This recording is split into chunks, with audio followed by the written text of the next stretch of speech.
Hey guys, welcome back to my channel. So in this video, I will be reviewing this 2025 GMC Sierra 1500, and it has the SLT trim. So if you guys enjoy this video, like always, don't forget to like, comment, share, as well as subscribe. Let's dive right in. As you can see on this badge on the fender, this is a 5.3 liter V8, as a lot of you guys may know. And it produces over 300 horsepower.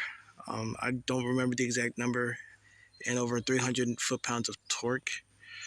And it gets, I believe, 17 on the highway and 15 in the city. I've been averaging 18.4 miles to a gallon. So as you can see, the front end of this truck looks very aggressive. I'm not really a huge fan of these headlights. I don't know. I think they look a little too feminine for me.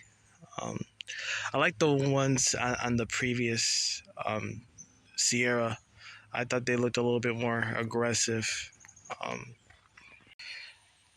As we walk in the truck, you can see it's locked.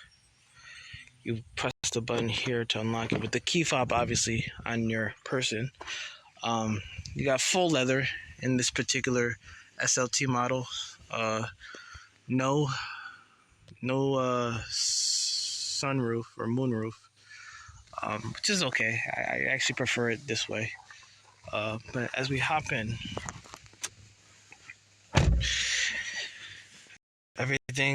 everything has its place. You know, you have this massive touchscreen.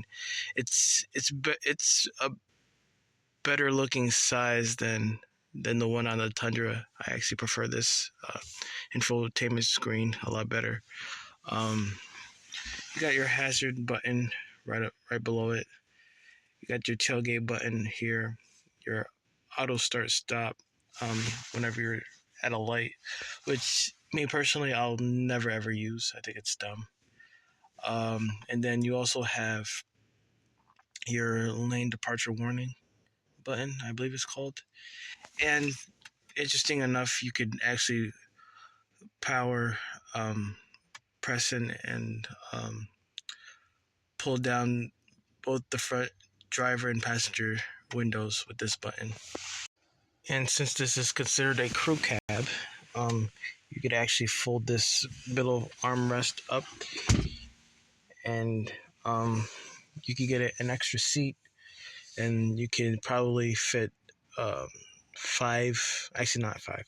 You can fit 6 people somewhat comfortably. You get your lights that you control with this dial, which I'll most likely use 90% of the time that I own this truck, if I ever own a truck like this. You got your different modes for your trailer, which I'll never use because I don't have a trailer, nor would I ever think to ever use one. So obviously you have the climate control here, and you have your charging ports, which is pretty good. Can't forget the push button ignition. Also, I think the other day I had like 3 other occupants with me, and one of them that sat up front pointed out that you could actually press this hidden button, and it reveals a second storage compartment for any documents that you may need. It's not just this one where you would place like the registration, but this is pretty nice. This is right below the where the airbag is.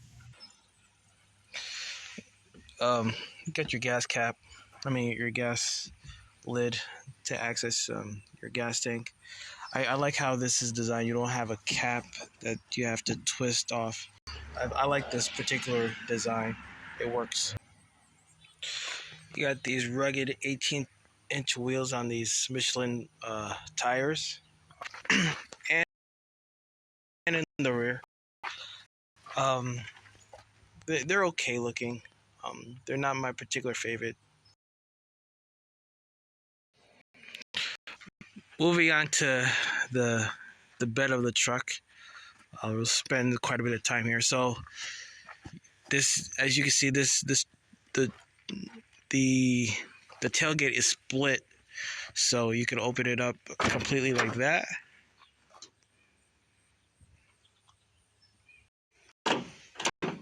or that.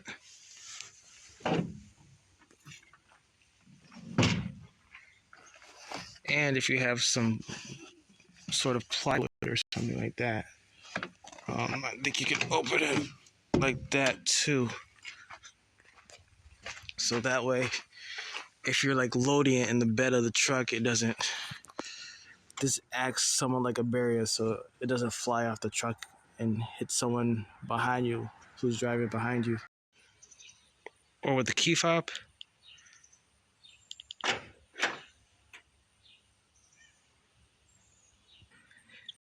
And the fun doesn't stop there. I'll show you. Open this up fully. As you can see a footstep to hop in, but not just that, but you also have this handrail thing that you could pop up. That way it's easier to hop in the back of the truck to get whatever you need to get back here. This bed feels very sturdy. I don't know what the payload capacity is. I'll probably pull it up on the screen. But yeah, it's pretty big. As you can see, the rear glass is tinted. You got this power outlet as well. You also have this light that I think lights up at night to see what you have in the truck that needs to be illuminated. I also like to point out this plastic wheel well covering thing. I think they're starting to appear more on these newer trucks. I think it's to prevent rusting, because I remember seeing growing up, especially as a kid, the older Chevy pickups, those GM pickups, where like the wheel wells would like rust up, and it just didn't look pretty at all. So I'm glad these were installed into the truck. Let me know what you guys think of them down in the comment section. Here's a bit of an Easter egg that I just came across. I didn't notice it before till now, but it says GM on the side of the bed. It's pretty rugged looking and dope. Jumping in the back. Hold on, let me unlock it. Jumping in the back seat feels very roomy. You could definitely fit like a 6 foot tall individual, or slightly taller than that back here.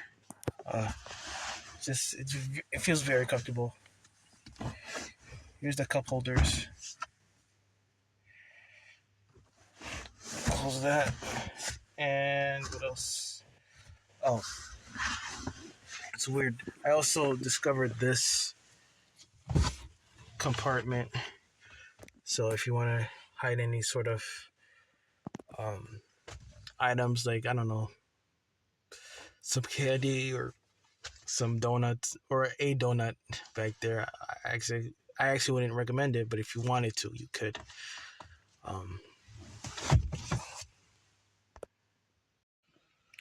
Oh, and aside from, the power windows, the speakers in the doors, the tinted windows in the rear, you will also have, what is it? Oh yeah, you have this.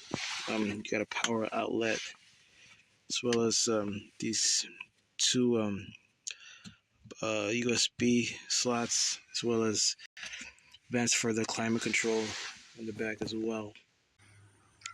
Moving on to the side mirrors, I mean, they're nice sized. I just prefer the side mirrors on the Tundra, the Toyota Tundra, a lot better, simply because when you unlock and lock the Tundra, they automatically fold. Whereas with this, you it doesn't have that option. I think you might have to get a higher trim level with the truck if you want that option.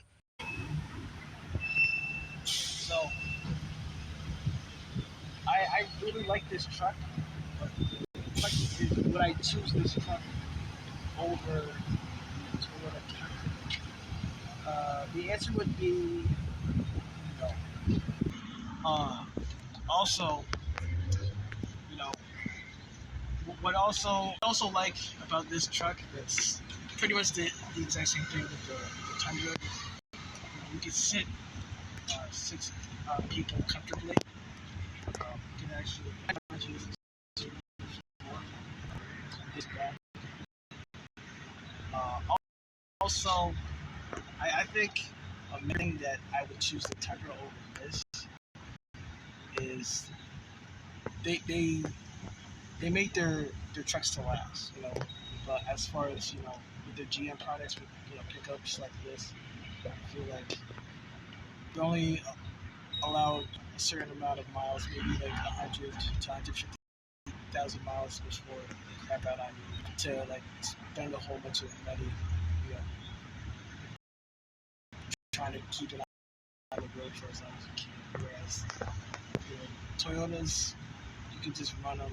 You can skip a few like maintenance repairs, and still it'll last you like a lifetime. So, but if you guys think that I'm crazy about what I'm saying, just let me know down in the comment section.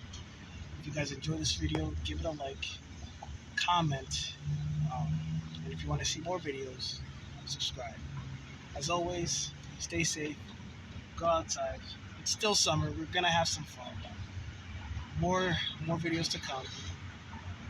Stay fulfilled. Bye.